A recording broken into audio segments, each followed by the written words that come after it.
ఆస్ట్రేలియాకి వద్దామనుకుంటున్న వాళ్ళతో ఈ వీడియోని ఖచ్చితంగా షేర్ చేయండి, ఎందుకంటే ఈ వీడియో వాళ్ళకి చాలా ఉపయోగపడుతుంది. ఆస్ట్రేలియాకి కొత్తగా వచ్చిన విద్యార్థులు కానీ లేదా ఉద్యోగం చేయడానికి వచ్చిన వాళ్ళు కానీ మొదటిగా చూసేది అకామిడేషన్. అందుకే ఇవాళ మనం ఆస్ట్రేలియాలో ఇల్లులు రెంట్కి ఎలా తీసుకుంటారో తెలుసుకుందాం. ఇక్కడ ఇల్లులు రెంట్కి తీసుకోవడానికి కొంత ప్రాసెస్ మరియు ప్రొసీజర్ ఫాలో అవ్వాల్సి ఉంటుంది. ఈ ప్రాసెస్ ని మనం ఇవాళ స్టెప్ బై స్టెప్ తెలుసుకుందాం. ఆస్ట్రేలియాలో ఇల్లు రెంట్కి తీసుకునే వాళ్ళని టెనెంట్స్ అని మరియు ఎవరి ఇంటినైతే రెంట్కి ఇస్తున్నారో వారిని ల్యాండ్ లార్డ్స్ ఆర్ ఓనర్స్ అని అంటారు. ఇక్కడ చాలా వరకు ఇల్లులను రియల్ ఎస్టేట్ కంపెనీస్ లేదా ఏజెంట్సే హ్యాండిల్ చేస్తారు. ఇక్కడ ఇంటి యజమానులకు బదులుగా రియల్ ఎస్టేట్ ఏజెంట్స్ ఇల్లు రెంట్కి ఇవ్వడం చేస్తుంటారు. కొన్ని ఇల్లులకు మాత్రం మన ఇండియాలో చూసినట్టుగా ఓనర్సే రెంట్కి ఇస్తారు. ఇక్కడ చాలా వరకు ఇల్లులలో ఎటువంటి ఫర్నిచర్ ఉండదు, మోస్ట్లీ అన్ని మనమే కొనుక్కోవాలి. ఇల్లు రెంట్కి తీసుకుంటున్నారంటే మొదటిగా ఏ ఏరియాలో తీసుకుందాం అనుకుంటున్నారో డిసైడ్ అవ్వాలి.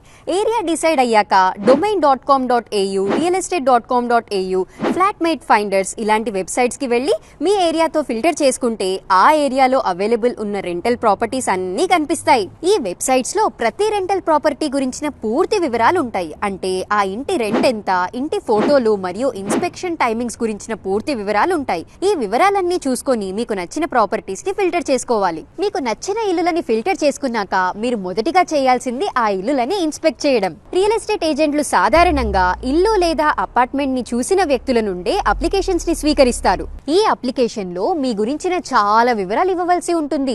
ఈ అప్లికేషన్ తో పాటుగా మీకు తెలిసిన ఒకరిద్దరి రిఫరెన్సెస్ కూడా ఇవ్వవలసి ఉంటుంది. ఇంటికి వచ్చిన అప్లికేషన్స్ అన్నిటిని రియల్ ఎస్టేట్ ఏజెంట్ వారు మొదటిగా రివ్యూ చేసి అందులో ఉన్న బెస్ట్ అప్లికేషన్స్ ని వారు ఓనర్ కి చూపిస్తారు. ఓనర్ కి నచ్చిన అప్లికేషన్ ఫైనల్ గా సెలెక్ట్ అవుతుంది. ఒకవేళ మీ అప్లికేషన్ సెలెక్ట్ అవుతే అప్పుడు మీరు రియల్ ఎస్టేట్ ఏజెంట్ వారితో లీజ్ అగ్రిమెంట్ ని సైన్ చేయవలసి ఉంటుంది. ఒకసారి లీజ్ సైన్ అయిపోయాక మీరు యూటిలిటీస్ అంటే గ్యాస్, వాటర్ అండ్ ఎలక్ట్రిసిటీ కనెక్షన్లను మీ పేరు మీదకి మార్చుకోవాల్సి ఉంటుంది. ఇల్లు రెంట్కి తీసుకునే ప్రాసెస్ లో మరొక ముఖ్యమైన విషయం బాండ్ పేమెంట్.